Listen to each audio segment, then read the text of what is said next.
this means that evolution means conflict within the human species. Yes. Where does that come from, by the way? That's God's will as well. That's and evil is God's will too. We're sinners. Isn't that a little trite or tautologence? Very true. It would be, of course, it would have to be the case because we're all sinners. Yes. Because that's how we've been made by God. This isn't very much nutrition, I don't think. It's not very satisfying. It doesn't tell you very much. I know that you denounce things, you praise things, and I agree with you in many of the instances where you do. I'm just pointing out you don't have a foundation under that very nice house of yours. You really do talk as if I advocate for evolution, and I say I wish evolution was true. That it's not an opinion of mine or a conclusion of mine. It's a desire or a piece of propaganda on my part. Convinced as I am that all the evidence suggests the cosmos began with a Big Bang, the universe is expanding very fast, and the rate of expansion is increasing, and that the galaxy Andromeda is headed on a direct collision course with our own, so that we know we can watch it in the sky, we can watch it through a telescope, that the something we have now will very soon be nothing. I know that to be true.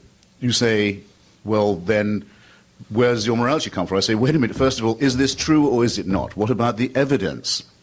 Now, just about the origin of our own tiny species, never mind the cosmos, all the evidence is, absolutely all of it, says that we are here because of the operations of random mutation and natural selection. There is no other satisfactory explanation for our presence here. You say, well, that just means we're animals.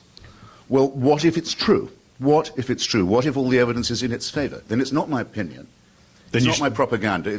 I can't make myself believe something that's in direct contradiction to all the known facts. Then you should embrace the consequences of what you affirm. Well, do I not seem to do so? No. Because you can't account for morality. Given what you just described, you can't account for it, and yes, you persist in hanging on to it. The need of our species for solidarity and for survival is a perfectly good explanation. No, killing other races off is another way to survive. Sure, well, that's often enjoined as you know, is enjoined in the Bible. The destruction of other races is necessary for the children of Israel to get to the stolen property that they've been awarded in Sinai. So what problem do you have with that? I object to being told that it's a moral preachment. That's all. Basically, I object to being told that it's God's will. I can see why one tribe of Bronze Age bandits might want to kill and take the property and the young ladies of another tribe. I can see that. But to invent a story that says God gave them permission to do it, I think is wicked. And stupid, too, actually. And aesthetically somehow not pleasing. Let me add. Now, where do aesthetics come from if we're just primates? I don't know exactly, but we have enough surplus in our cortexes to allow for art and music and indeed love. Just as well, I often think. But I don't regard it as a divine gift. And there's absolutely no evidence that it is. Well, this back and forth has been very instructive. We have a lot of people wanting to ask questions. So questions now, and then we'll just have one answer, and then move on to the next question. But this has been very good. Emily? My question is similar to what Mr. Wilson was just asking. It's for you, Mr. Hitchens. Assuming, as you've said, that evolution has created everything that is, and that random mutation and natural selection produce mixed results, competing instincts towards generosity and love as well as toward genocide and war and domination. And if you, as you don't know where aesthetics come from, you don't appear to want to be pinned down on where objective morality comes from. No, objective morality is from human solidarity. The need for survival. We couldn't be having this conversation if we were not moral animals. We wouldn't have got this far. We wouldn't have evolved language. Okay. Or civilization. So, I know I've said this before. Okay, given the fact of competing human solidarities, definitions of morality, why should anyone listen when you say such and such an action is wrong? A nation should follow such and such a course. What is your justification for persuading people to believe certain things? only slightly better than my saying they should listen to me because I'm doing God's will. Slightly but measurably superior to that. And less arrogant. Considerably less arrogant. I want to point out that And aesthetically more pleasing. I want to point out just very quickly and hit it and run away, and that is the evolutionary advantage is not conferred simply by human solidarity. Evolutionary advantage is also conferred by destroying your enemies. Absolutely. Okay? Now, you can't have just emphasize the one. So genetic propagation, preserving your little corner of the gene pool is a tribal thing. You can't just assume that enemies will only be Martians or aliens. So this means that evolution means conflict within the human species. Yes. Where does that come from, by the way? That's God's will as well. That's and evil is God's will too. We're sinners. Well, isn't that a little trite or tautologist? Very true. It would be, of course, it would have to be the case because we're all sinners. Yes. Because that's how we've been made by God. This isn't very much nutrition, I don't think. It's not very satisfying. It doesn't tell you very much. I mean, I know the devil was once in heaven as a co-ruler, and there was a falling out.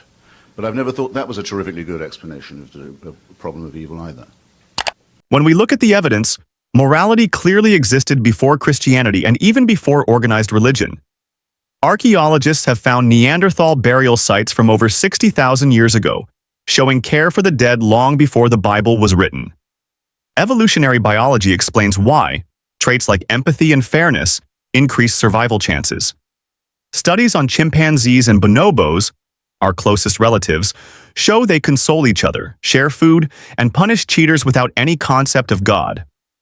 The Bible, far from being a universal moral guide, often promotes actions we now reject as immoral.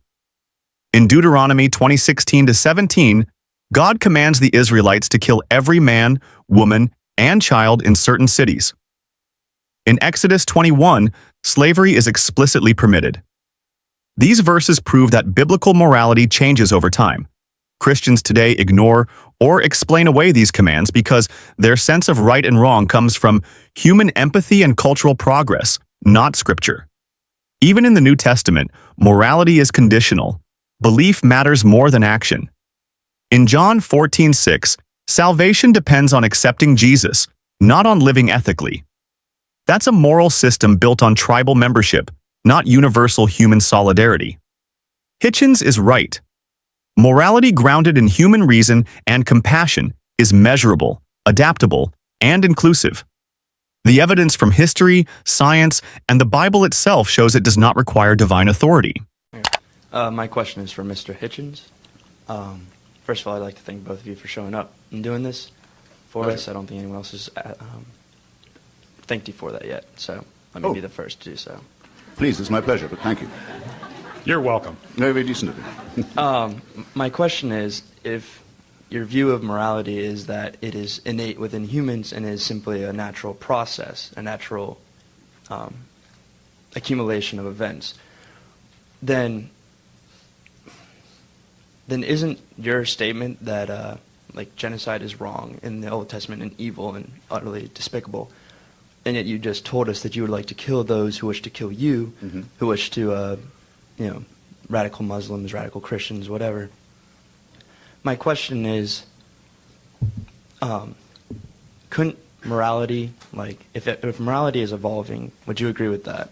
That morality is evolving, that it is, since humans are evolving and morality is found within humans, then by essence morality would be evolving.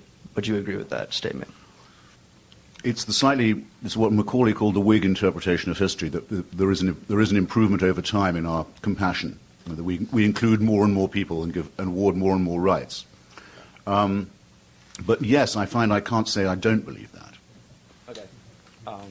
My question then is, there are some terrible backslidings. I mean, fascism is much worse than anything that went before it, and many, many huge improvements occurred before that colossal reaction set in. So it's unwise to just accept the Whig interpretation that evolution is a fairly straight line. Well, yes, of course. Straight. I mean, evolution, obviously, you have some backsliding with it. That's pretty obvious from scientific Our theory. brains are, in fact, getting bigger, but very slowly. But I guess my question is then, would you support eugenics in order to continue the good health and prosperity of the human race? A thing that is generally looked down upon in today's society, but for the good of mankind, I mean, you know, there's a reason Down syndrome babies with Down syndrome has declined precipitously, and that is because people don't want to have to take care of them. Mm-hmm. So would it be acceptable to say, well, look, for the good of mankind, in order to survive, why don't we kill off X amount of people? Well, fortunately, nature does most of that for us. I mean, most abortions take place spontaneously in the womb. Nature knows this one isn't going to work out. It's called miscarriage. It happens all the time. If we're adapted, as you know, our bodies are adapted to life on the African savannah. We're adapted to an environment that we've fled from. But if there'd been humans with 2 or 3 lolling-headed disabled babies on that savannah to take care of, they wouldn't have survived. Everyone would have been killed by the predators. So on the whole, nature takes care of this for us.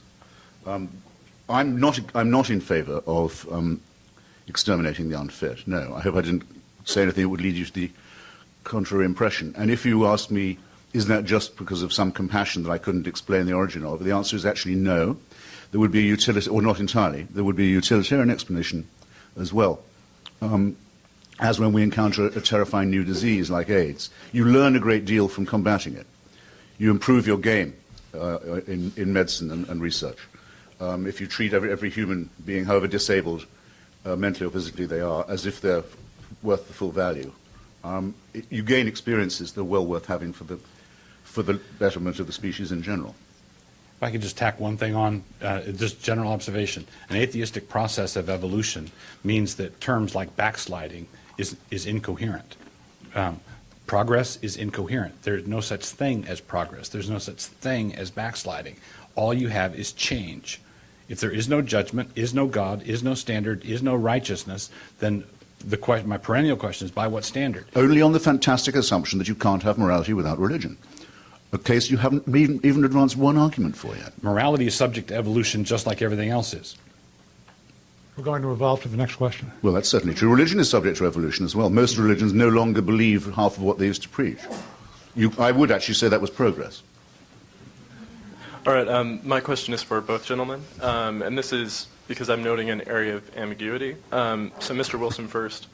My question is, what is sin, and how are sin and God, how are they related in a metaphysical sense? And Mr. Hitchens, I'd love to hear you comment on it as well. Mm-hmm. The Apostle John tells us that sin is lawlessness. The Westminster Catechism says that sin is any lack of conformity to the law of God. The law of God, in its turn, is simply an inscripturated summary of God's character, what God is like. So ultimately, I would say that sin is being unlike God in certain love, holiness, those sorts of things. So sin is lawlessness or not being like God or Christ. Because I don't avoid all terms of value judgment, doesn't mean that I embrace all of them either. I think sin is one you can probably do without. Wrongdoing I can understand. Evil, I've told you, I think is important because it's the surplus value, the cruelty and horror for its own sake. Self-endangering, self-destructive, suicidal as well as horrible. In other words, crime, of course, can be understood. And to call something a crime is a pretty severe condemnation. The word sin, as you've just heard, is completely incoherent because it's failing to do God's will, which means you must know what God's will is, which by definition no primate can. And I'm afraid Douglas has yet again failed to inform us of how he knows something that we don't. By what right, quo warranto, by what right he says he knows what God's mind is. I'm going to have to repeat this question. And I can tell you that at the end of this session, the question will still be an open one. What's powerful about Hitchens' answer here is that he dismantles the assumption that morality needs a divine stamp of approval. History shows moral ideas have shifted without any change in God. It's the believers who update their ethics. Christians today condemn slavery, yet Exodus 21 and Leviticus 25 explicitly permit owning human beings. The church defended slavery for centuries, until human empathy and social progress made it unacceptable. That's morality evolving through people, not divine command. When Wilson talks about sin as not being like God, it assumes we know God's mind. But throughout history, Christians have claimed to know God's will and used it to justify massacres, colonialism, and discrimination. Deuteronomy 20:16-17 commands the destruction of entire peoples. Numbers 31:17-18 allows taking virgin girls as spoils of war. If God's will can include genocide, then sin becomes meaningless as a moral guide. Science, on the other hand, explains morality without invoking the supernatural. Evolutionary psychology and anthropology show that cooperation, empathy, and fairness improve group survival. The same reason moral instincts are found in primates, elephants, and even dolphins. These behaviors don't require belief in God. They arise naturally in intelligent social species. I would also like to thank both of you gentlemen for coming. This has been wonderful. It's a pleasure. My question is for you, Mr. Hitchens. I was wondering, it's on a much less scholarly level, I guess, but in your personal life and the people that you've come across, and I'm sure you've debated some interesting people, and just, you know, in passing, we meet different people and get to understand different life experiences. What would your opinion be on someone who, or on a lot of people maybe, who have grown up and maybe not believed in any God, or have been devout, you know, non-believers, if that makes sense, or believers in a different religion, and have come across the Bible, or have in some fashion that is not necessarily being proselytized, as you talked about, or not necessarily growing up in a Christian home, they have decided to convert to Christianity, and in doing so have put themselves in a position where maybe their potential wealth gain or potential influence in society would be diminished, but they feel that the returns for that are greater on a higher level. I guess, how would you feel about that, and what would you do if a supernatural experience occurred to you? If you had said, you know what, God, if you would show up right now and do this, and he did it, I mean, how would you react to that? Would you commit yourself to an asylum, or would you just ask more questions? Okay. To the hypothetical person or persons you mentioned, my answer would be, I wish them all the best of luck. And if it works for them, I'm very happy for them. I just don't want them trying to teach that Bible in a school attended by my daughter, or to try and legislate from that book in the common law of the United States, or to try and have a supernatural intervention taught in science class. I won't have any of that. Aside from that, we can coexist. I make that demand of all religions, by the way. And incidentally, you'd have to grant it to all religions if you thought that someone's life could be improved by reading a holy book, and that they'd then be less materialistic and nicer person and so on. Well then, you know, it's said, and I believe it may well be true, that Louis Farrakhan's racist crackpot cult organization gets young black men off drugs in jail. Maybe it does, by handing them the Wahhabi Quran. Well, what have you proved there? Nothing. Absolutely nothing at all. But as long as they don't try and hurt me with it, I'm fine. Now, as to the likelihood that I'd have a revelation, I keep being told that that's what I'm secretly looking for. That I couldn't be like this if I wasn't some kind of a seeker. It's very irritating, that. It's like being told, you may not believe in Jesus, but he believes in you. Fantastically annoying thing to have said. I can assure you that he doesn't. David Hume. I suppose you've all read David Hume on miracles. If you haven't, you must. It's the most elegant philosophizing on the question of miraculous apparition that has yet been. He says, if something appears to have happened that is not consistent with the laws of nature, the laws of nature have been suspended, there are two contingencies.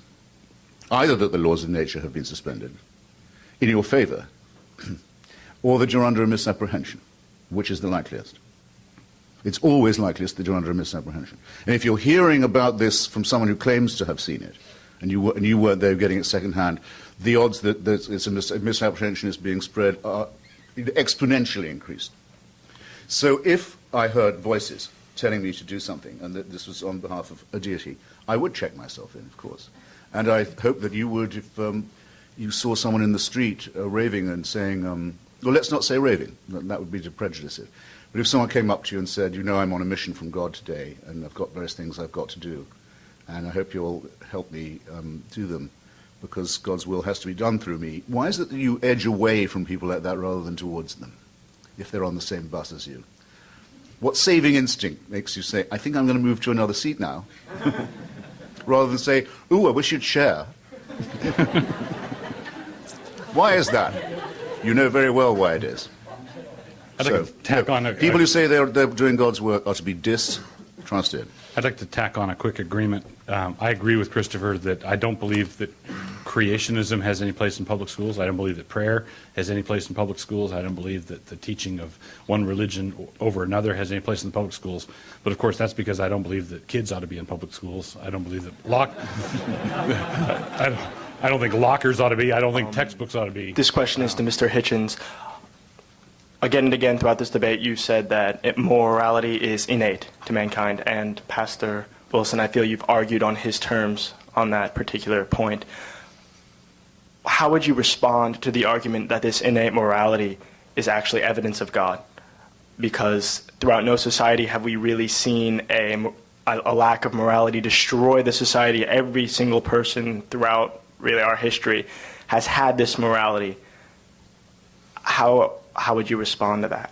That this is an obvious evidence that God created this morality within us. It's not Christianity that has taught us these ethics. It's that when God created you, yourself, he built in this moral code. So that's how you would be. Well, to that hypothesis, I would say that it was unfalsifiable. And as you should know, if a proposition can be described as unfalsifiable, it falls as by definition weak or unsustainable. I couldn't possibly disprove that, in other words. There would be no way of proving that that wasn't so, which means it's a hopeless proposition.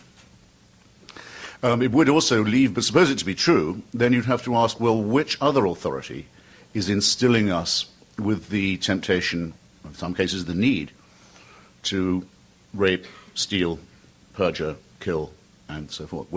Is that coming from the same great imprinter or another one? Is there, in fact, spiritual warfare between demons and angels going on all around us that we can't quite see? That's also an unfalsifiable proposition. It could be true. There's just no evidence for it. And I must say,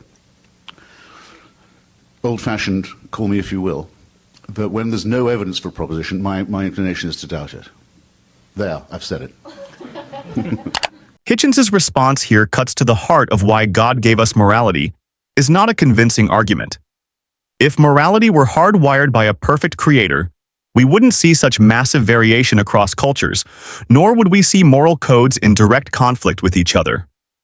Anthropology shows that while certain principles, like fairness and care for kin, appear in every society, they arise in social species naturally. Franz de Waal's studies on primates show these instincts are present in chimpanzees and bonobos long before any written scripture. And if morality comes from God, then what about the instincts toward cruelty, domination, and dishonesty? Those also appear universally in human history. In the Bible, God's chosen engage in conquest, genocide, and slavery with divine approval. Deuteronomy 7:2 commands the destruction of entire nations. Exodus 21 lays out rules for owning slaves. If these actions are moral under God's law, then the so-called divine code is not fixed, universal morality. It's tribal law, dressed up as cosmic truth. Hitchens is right to call the claim unfalsifiable. There's no way to prove or disprove a God placing morality in us, which makes it useless as evidence. Science offers a better testable explanation. Morality evolved as a survival mechanism, shaped by cooperation, competition, and the demands of living in groups. It changes as societies change, which is why modern ethics reject so much of what ancient religious law once considered righteous. And perhaps most telling, when people today encounter someone claiming to act on God's orders, we instinctively distrust them. We move away, not toward, because we know from history that God's will has justified some of humanity's worst actions. That's not divine morality. It's human behavior claiming divine authority. So here's the question. If morality can be explained by evolution, history, and human empathy, and if God's morality has changed so much over time, why keep pretending it's fixed and divine? What do you think? Does morality need God, or is it something we built ourselves? Let me know in the comments, and if you enjoyed this breakdown, hit like, subscribe, and share so we can keep exploring the big questions together.